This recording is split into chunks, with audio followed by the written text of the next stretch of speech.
blameless in his time, Noah walked with God. So you think about those phrases. How would you define or describe righteous? What is it to be a righteous person?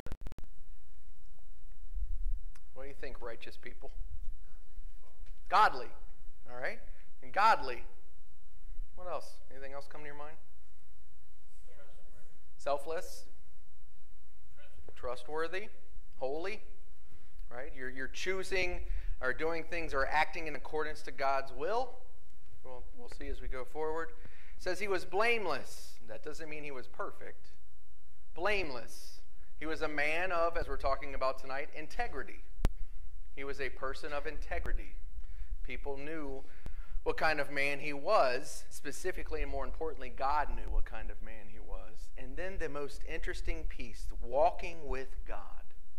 What does that phrase mean? It's said about Enoch, it's said about others as well. Walked with God. What does that mean? What does it mean? If I call myself, oh, Ben, sorry. Well, another translation says he followed the way of God. So, not necessarily shoulder to shoulder, like we sometimes think about. Maybe that's a little more of the picture of that poem of, the footprints, that there is a path that God has laid out, and we follow it. If we're supposed to follow that path, Noah did follow. Yeah.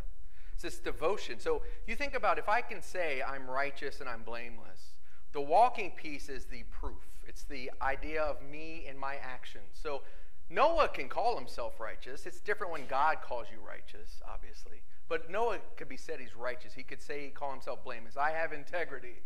Well, it's the action. It's the walking with God piece. It's the part of actually doing it that we're going to see as we go through this. So he was devoted to God. He was in this relationship with God. And so you think about, again, those words that are up to describe this man, and for us to understand what it looks like for us to follow in his footsteps, if you will. This chapter ends with a first time of saying something that's going to be said a few times about Noah. Did all God commanded. Okay? Did all that God commanded him to do. And some of these things that he's going to be asked to do is a little bit bigger than building Lego sets. Okay? It's going to be amazing. That's why it's so interesting about the rest of the story when you talk about how this happens, what happens, were the animals asleep, what happened, how did he feed them, did he clean up after? There's all sorts of questions. And you can go to the Ark encounter and check that out if you would like. Because for us, getting caught up in those things, I think we really miss the big picture and the point of this story. Is this man and the choice that he made, even though the rest of the world is described as nothing but violent and evil continually, but Noah. And this man chose to be absolutely opposite of everyone else. Is truly a wonderful example for all of us as we're striving to build our faith, our relationship with God, and to walk with integrity as Noah did. Dwayne? That's what was on my mind there. It's the stark contrast between the world and Noah. Yeah. It should be a stark contrast between the world and us today as Christians. You should be able to tell that from being full of blame to being blameless. Yeah. To being non-violent and violent. All of those things.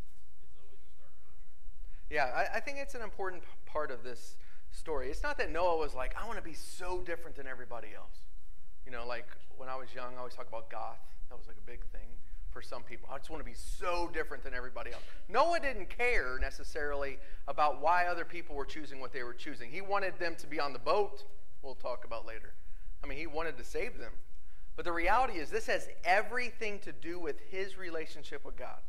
That's it. His relationship with God was so important that he was living this life in the midst of no matter what anybody else did. He was going to be blameless, he was going to be righteous, and he was going to walk with God even when everybody else would have pointed at him and laughed. And I'm going to tell you, Noah's going to get on this boat, and it doesn't start raining as soon as he closes that door. God closes the door. It takes a little while. What would you be saying? I know myself. What would you be saying if you were walking by this ark and this guy had been telling you that this water's going to fall from the sky and the earth is going to open up and there's going to be water? What would you be saying to him? That's when you get called church boy and all sorts of other names. That's what happens. So you think about it from his perspective, the choices that he was making was because of his relationship with God and the faith we're going to talk about from Hebrews when it comes to Noah. Is just so important for us to understand. And I think that's the amazing piece from an application of a man that, again, I don't think about enough when it comes to this subject. I think also it's like Jesus talks about the shepherd. He knew the Father's voice, he knew the shepherd's voice, and the shepherd knew him. And there's that relationship that we always talk about. And it's the communication, because God gives him instructions and he listens. I just keep thinking about the shepherd piece. Mm-hmm. Yeah. I think that's important. It's easy to follow the other sheep. It's different when you're following the shepherd. And that's what we're talking about here. This shepherd that Noah was following, this relationship, this walking with God piece that is so important. And certainly in the midst, it's amazing to read about people that were walking with God anyway in the scriptures. It's even more when you see how the world was at the time when Noah was here. And how he was still choosing to walk with God in the midst of horrible circumstances that were around him. Jason? Things, I can tell you right now, things are not good right now, but we still got to stay faithful to God no matter how ugly things may be. Yeah.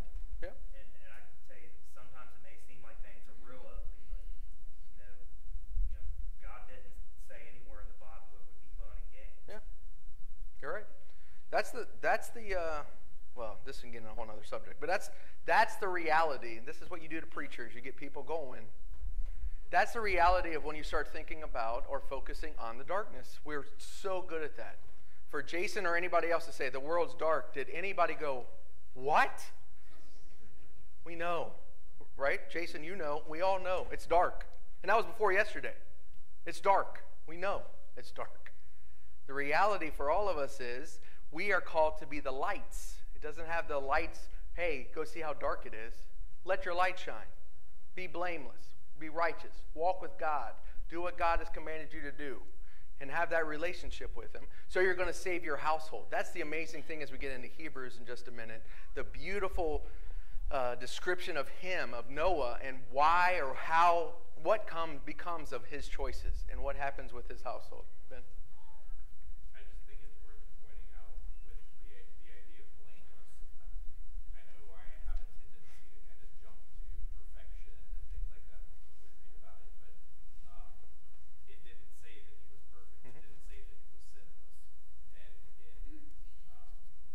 And instead, blameless is you walk with God. You do the things that if you wander out of camp into sin, you make sure that you always do what you need to come back every time you do that. And I think that's something we should all aspire to because we're told to in the New Testament. But I think that's even more impressive maybe in the context that Noah lived. Noah didn't have this group of almost 200 people to assemble with on a regular basis to be uplifted every week. He maybe had his family on board. I mean, God didn't say that his family was faithful. He said Noah was faithful. So resisting all of that when he did fall down would be real easy to stay down. Yeah. Instead of get back up. I think it's, at least in New American Standard, verse 9, it says, blameless in his time. So you think about that, what he was going through in the struggles. And to the point, if you turn over to Hebrews, the 11th chapter, I think all of them, obviously, and Tyler talked about this morning in his sermon, all of them that are mentioned here, show what faith is. And it all goes back to the first verse and the 6th verse that really just show what faith is. So, verse 1 of Hebrews, the 11th chapter, says, now faith is the assurance of things hoped for, the conviction of things not seen. Okay? As I talked about many times when we discuss the word hope, and we're going to talk about hope later on this week, hope is not wishful thinking. Hope is not the way that we commonly use hope. I hope it doesn't rain. Well, too bad. Confident expectation is what we're talking about. I hope that God is going to do exactly what he says. It's not a wishful thought. It's that I am confident that he's going to do what he says he's going to do. And so the difference of that is paramount for us to understand what these men and women chose to do in Hebrews the 11th chapter. So you think about verse 1, verse 6, and without faith it is impossible to please him, for he who comes to God must believe that he is, and that he is the rewarder of those who seek him. So the first piece to point out in verse 6, is it possible to have no faith? That's a weird verse if it's not. It is. You don't have to have faith in God, right? So you think about that word. Faith is so important. It's not belief. It's not belief. Faith, Albert Dixon always called it faithing. It's action. It's a verb. You're faithing. So it's seen not only in the, yes, do you believe that Jesus Christ is the Son of God? Yes. Well, what are you going to do about that? What's the next step? And so these men show what true faith is. It's not just simply saying it. You are going to believe in God, and you're going to do what in verse 6? What's the last two words say? Seek him. You're going to move. There's going to be action. And so you see that throughout these verses. So we come down to verse 7. By faith Noah, being warned by God about things not yet seen, in reverence prepared an ark for the salvation of his household, by which he condemned the world and became an heir of the righteousness which is according to faith. You talk about something to unpack. That's an amazing verse to be said about this man. You think about the first part here. Being warned by God about things not seen. God says, I'm going to destroy this world, and it's going to be by water. It certainly seems to indicate in the scriptures that what had not happened prior to this? Rain. When God says it's going to rain, that's an interesting statement.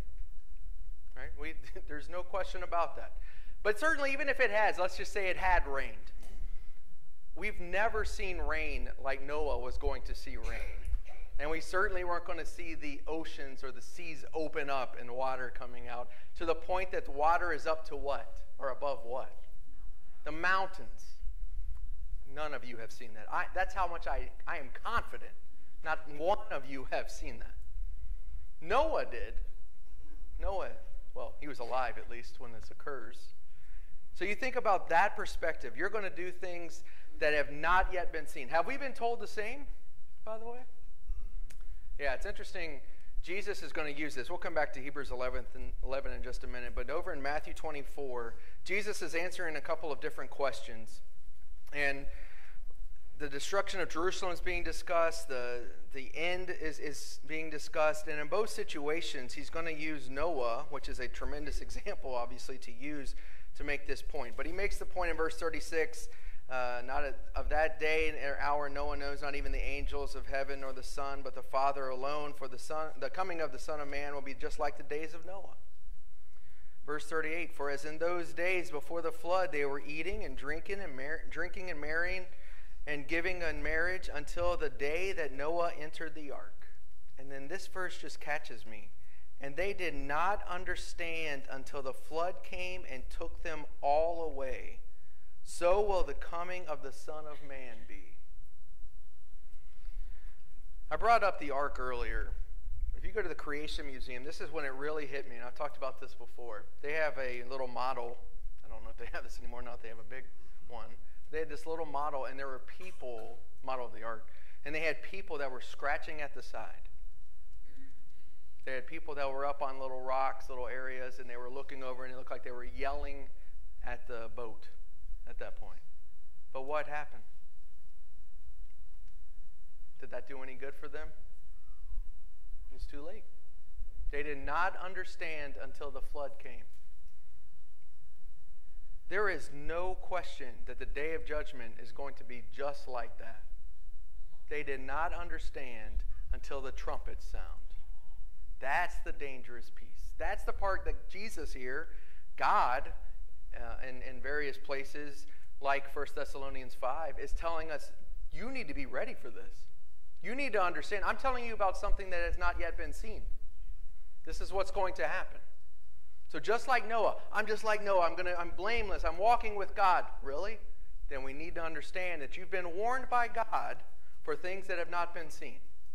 There is things coming. There is a day coming that we've all been told about. We all have read. If you haven't, you can turn to 1 Thessalonians 5, 1 through 11 and read it. That are coming. That is coming. And we need to make sure it's not, we didn't understand what was being said until the flood came, until the trumpet sounded. You've got to be ready now as God's people. That's what Noah believed. So by faith, Noah, God warned him what was about to happen. And what does Noah do? What does he do? Built the ark. He did. I love the way that Hebrews 11:7 describes this.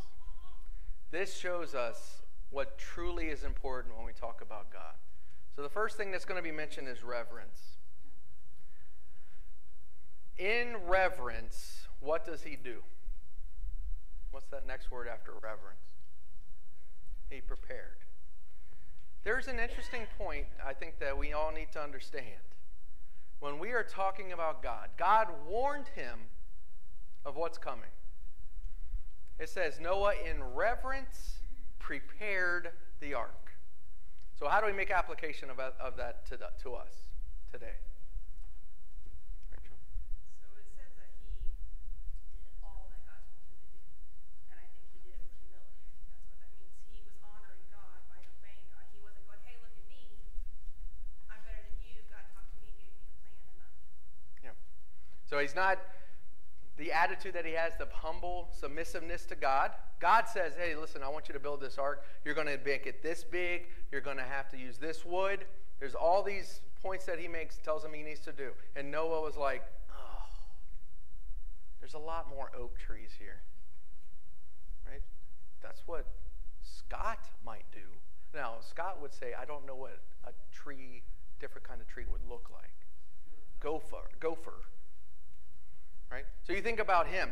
He knows exactly what God wants him to do. And if he didn't, I'm sure he asked him. But you think about him going up in reverence, doing exactly what God said. Now here's the danger. You can use the term honor for reverence. Right? So in Ephesians the 6th chapter, since the kids aren't in here, Ephesians the 6th chapter, children are told to what? Obey their parents and honor. Obey your parents and honor. Guess what we're told to do to God? You honor him. You have him in reverence of who he is. Your relationship of true honor of who he is. Reverence. Absolute understanding of who he is. So it's our attitude is going to be such that we understand who we are bowing down before to do what we're going to do. In Noah's case, it was build an ark. In our case, it's going to be to worship him and to live in this life. To do the things we've been called to do.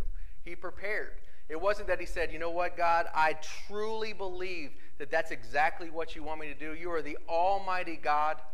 I absolutely will fall down and do anything for you. I'm not building that ark. I'm not doing that. That's way too much work. It's going to 100 years. That's too long. So you think about all the things that he had to do. And then we look around and we're like, oh, every Sunday. And then I'm just like Noah. Every time. I have to let my light shine all the time.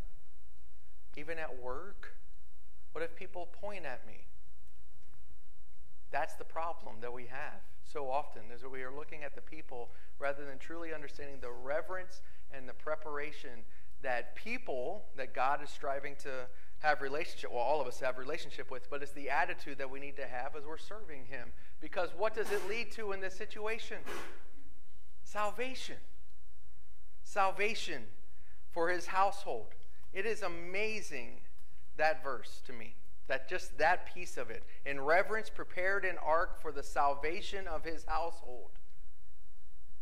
Is such a beautiful description of what Noah was doing. Now, it is also true the rest of this story. He built the ark. Why did he have to build the ark? What was going to happen? What was going to happen to the world? It was going to be destroyed. He was going to build the ark. The world was going to be absolutely destroyed.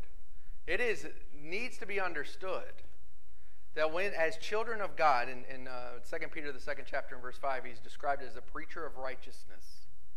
He was preaching, he was teaching, he was living the life, he was having at least giving off the influence, whether people listened or not. He was living the life of a follower of God at this point. Just by that perspective, or just by that point of us living as God, you're condemning the world. That's the choice that they are making. But my brothers and sisters, we need to understand, when we decide that we're going to be children of God, that automatically means there are people that are going to choose not to be. And they're not going to be with him. That's their choice. I got a feeling that Noah would have been pretty happy if they would have got on the boat with him, if they would have followed. But that wasn't, Noah was just doing what he was called to do, what he needed to do. That's the choice that everybody has. A lot of times people will focus on the other piece. People are automatically, when you obey the gospel and you have a relationship with God, you're already saying, look, there are some people, if you choose not to have a relationship with them, that's not a good situation to be in.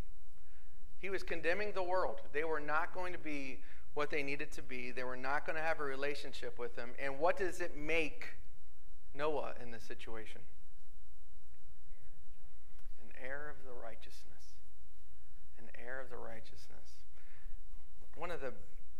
If you're a Christian, Romans the 8th chapter, and you underline verses, I so strongly encourage you to underline these verses. These are the verses that I say I like to start every single day with. Because it is amazing to be able to say this, and I hope it is for you too. My fear always is we begin to take this for granted. When you're called an heir of something, that's a tremendous honor. It normally means obviously you're part of the family. There's going to be something to be left in the situation, that you're going to be able to be passed down. There's an inheritance part that you're talking about. But then you take that to the big picture of God. This is God.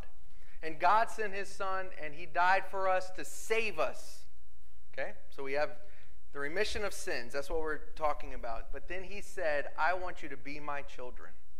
I want you to be my children. It's so awesome. So verse 11 and following through here, verse 11 says, but if the spirit of him who raised Jesus from the dead dwells in you, he who raised Christ Jesus from the dead will also give life to your mortal bodies through his spirit who dwells in you. So then, brethren, we are under obligation, not to the flesh, to live according to the flesh. For if you are living according to the flesh, you must die. But if by the Spirit you are putting to death the deeds of the body, and you will live. For all who are being led by the Spirit of God, these are sons of God. For you have not received a spirit of slavery, leading to fear again, but you have received a spirit of adoption as sons, by which we cry out, Abba, Father. The Spirit himself testifies with our spirit that we are children of God, and if children, heirs also, heirs of God and fellow heirs with Christ, if indeed we suffer with him, so that we may also be glorified with him. I'm going to stop there. It continues beautifully, obviously. But you think about that perspective and those verses. You are a child of the living God. You're his child. Ladies, I know you may read this and you hear the word sons. Understand, you are daughters of the King. You are daughters of God. That is awesome. We're sons. We're children of his, is the whole point. Every single one of us has that opportunity. And so did Noah. Noah had this relationship with God that is going to lead to salvation of his family. That doesn't mean in their situation they get off the boat, and there's certainly some other things that occur for sure that are issues. But it's amazing to think about the faith that he had of building that boat, getting on the boat, doing all that God commanded him to do. And then the scriptures are going to use him to make this point about what faith looks like, what integrity looks like, what it looks like to have this relationship with him. I'll put these up here just for time's sake. Over in 2 Peter, the 2nd chapter, is one of the other times that Noah is going to be used. And I apologize if I call him Moses. There's a good chance I have. But Noah, in 2 Peter, the 2nd chapter, is going to be discussed with him. And I think it's interesting to point out how it's used here. And so I'll just put these up here. Verse 4 talks about how God did not spare the angels. He didn't spare the angels. There were things that were being done. They committed sin. He took care of them. Then it says in verse 5, God preserved Noah. Okay? So God did not spare the angels, but God preserved Noah. God condemned the cities in verse 6. God rescued Lot in verses 7 and 8. And then verse 9 says, then the Lord knows how to rescue the godly from temptation and to keep the unrighteous under punishment for the day of judgment. And I put these up here so you can see. When I look at Noah, what does it teach me about my God? What does it teach us? That verse 9 points out. What did he do? Noah's the only one. Noah and his household. What is God able to do? Rescue the godly. Rescue the godly. Specifically here from temptation. But he rescues the godly. He knows who his people are. What a beautiful thing that is. It's not going to be that somebody's mistakenly going to get into heaven or mistakenly going to get into hell. He knows his people.